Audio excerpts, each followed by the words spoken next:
In this video, I'll show you how you can go from photos like this to this by only changing your position. I'll be using completely standard exposure settings, manual mode with auto ISO. I won't change anything except for the shutter speed and perhaps the aperture. And to make things a little more challenging, I'll also be using a prime lens. So I'll show you how you can dramatically change your wildlife photos by only using your feet. So to do this, we'll go to a deer park so I can better show you the things that I have in mind for you today without chasing the animals away. And do stick around to the end because I both have a bonus tip for you, and one of the last tips is what I really think ties everything together.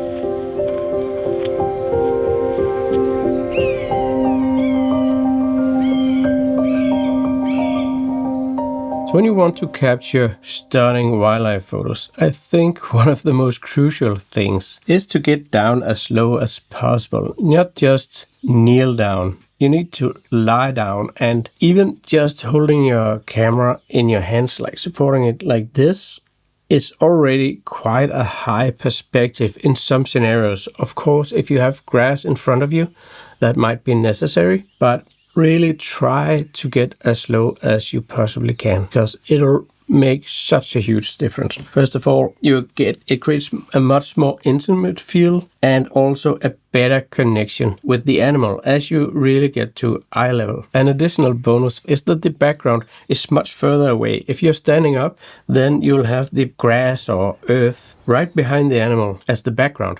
But when you go down low, then the distant trees half a mile away or at least 20-30 meters away can be a background. So this really helps with getting the background out of focus. I think that when you're crouching down or lying on the ground, then you also appear less threatening to the animals, and this makes them more at ease and less anxious. Getting down low isn't always comfortable. If the ground is muddy or a little bit wet, then bring a ground sheet. It can really help. You can also kneel down, but instead of kneeling down and resting your elbow on your knee, which is very common, place your camera on your knee or even lower. And do make use of your articulating screen. It's a really help in getting those low angle shots. Alternatively, you can also use your backpack as a support. But keep in mind that if you place your backpack upright, then you get a little higher perspective than if you lay it down as flat as possible. So you can vary the angles, and it's an excellent support.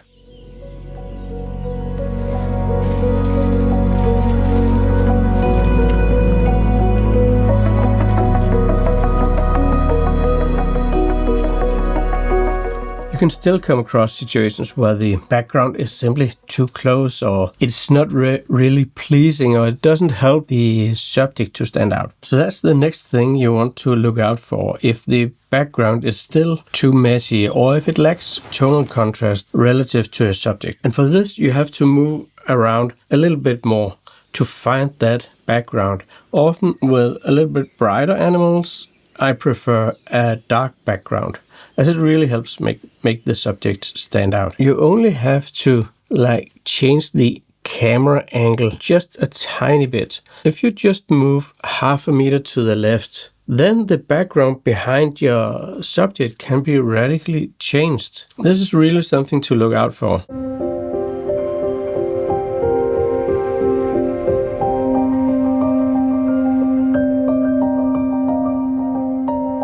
Another thing to keep in mind, and this can be really challenging, try to avoid the horizon line, like going straight behind the animal's head. Also try not to cut through the antlers, but this isn't always possible, and I struggle with that a lot. Now, to really make your subject stand out, you need to exclude it a little bit from the surroundings or separate it a bit from the other animals. Now, you don't want antlers stacked behind each other and making everything just one confusing mess. And sometimes it's just a matter of waiting like half a minute and see if one of the animals moves a bit. As you can see, having good footwork is crucial, but that's easy enough in a park. What about out in the wild, where you can't move around so much without disturbing the animals?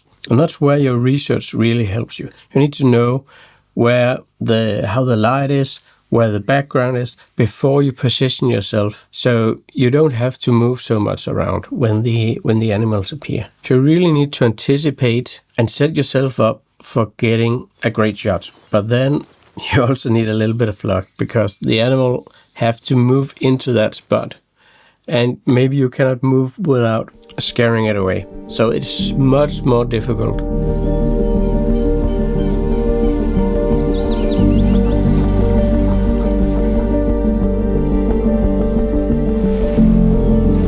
Getting low and finding a great background is of no really use if you're not close enough. And that's what you come across the most, actually. And you can't just crop your way out of everything. Of course, to some degree, you can help the framing and you can get a little bit closer, but be careful about that, because you might end up like enlarging the pixels, so your image will look like there's no detail, and that's really crucial in wildlife photography. And when you do get closer, it also helps reveal the character of the animal that you're photographing. And in a way, your images becomes much more personal, or you get that deeper connection with your subject. And besides that, it also reveals the details, like in the eyes and the furs, and just makes your image of much better quality. Even in a deer park, avoid having too much direct eye contact with the deers. Instead of forcefully charging towards them, move slowly and a little bit like zigzag approach. Move in that way a little, approach 1 meter and then turn and like walk a little bit to the other side, approaching or getting 1 meter closer to the deer. Stop and wait if they look up and look anxious. And in this way, you can really get close to the animals, as close as you need to get a perfect distance. Stay on the safe side. You don't want to get hurt and you don't want to scare the animals away. In the wild, that's time to use camouflage and get in a position, wait for your subjects, or sneak closer if possible. But sometimes just sneaking closer, you're spotted by a deer or an animal off to the side that you didn't even notice before. So this can be really difficult. I would suggest finding a good position and then just wait there.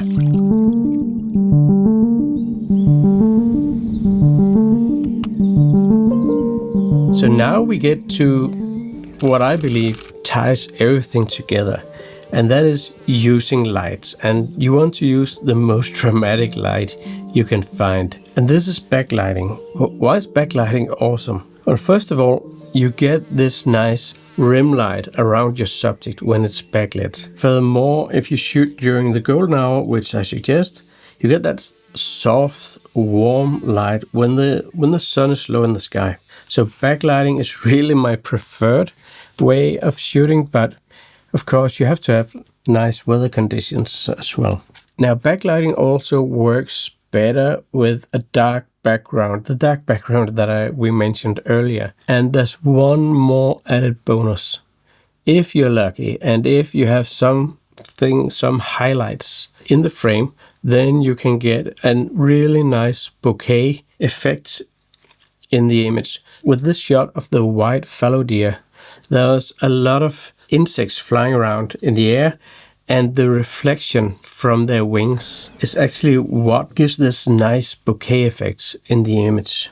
Also, it can be like if the vegetation in the background is not as dense, so the light can come through, then because it's out of focus, you get that really pleasant bokeh effect. And you don't get that with side lighting or with front lighting. So how do you actually use backlighting and get home with some awesome shots? Now, first of all, it does take a little bit of practice, but if you do it where the animals tolerate you at your local pond or a little lake or whatever, so you can move around and find out where the optimal spot is. You want to place yourself with the sun low in the sky on the opposite side of your subject. So you have your subject, and then the sun. So you don't want to shoot directly at the sun. It will only create silhouettes and it would hurt your eyes. So do take care, especially if you look through the viewfinder, you have to take care of your eyes. So what I usually do is that I frame my shot so that the sun is just right outside the frame, but gives this nice glow on my subject. So if we say that the sun is directly at the camera, you need to turn a little bit to this side or a little bit to this side, and that's good shooting angles. Now, you can't change the subject and you can't change the position of the sun, so the only option you have is to move a little bit to the side yourself. And it's really easy. It's often just a matter of 1 meter or 2 meters to each side, and then you have a composition where the sun is outside the frame, giving this nice glow and rim light on your subject. I promised you a bonus tip, and this one comes from cinematography. So what you really want in a wildlife photo is to pay as much attention to the subject. You want to add as much abstraction in the frame as possible. Now, we already talked about making like separation from the other animals and getting a clean background. But what about the foreground? In cinematography, there's a thing called dirty the frame, and that's where you put something in the foreground that doesn't have a purpose other than creating depth, but also an out of focus area. And in wildlife photography, the way you do that is actually going like a few meters back, and if there's a small hill in front of you, make that part of the composition. Because it's just 1 meter or half a meter in front of you, then it gets totally washed out and blurry. It could also be leaves or from a nearby tree or a small bush, and it really helps in both adding another layer in your image, but also getting that nice out of focus foreground that really makes the photo all about your subject and not about small twigs or grasses in the foreground. Experimentation is really key to making this work. Change your position a lot and find out how you can achieve this. And if you can't remember all the things I mentioned, go ahead and rewind and watch it again and take notes so you can remember it when the next time you're out photographing. And one more thing, do subscribe to Adorama TV for thousands of great videos about photography. That's all I have for you today. Thank you so much for watching.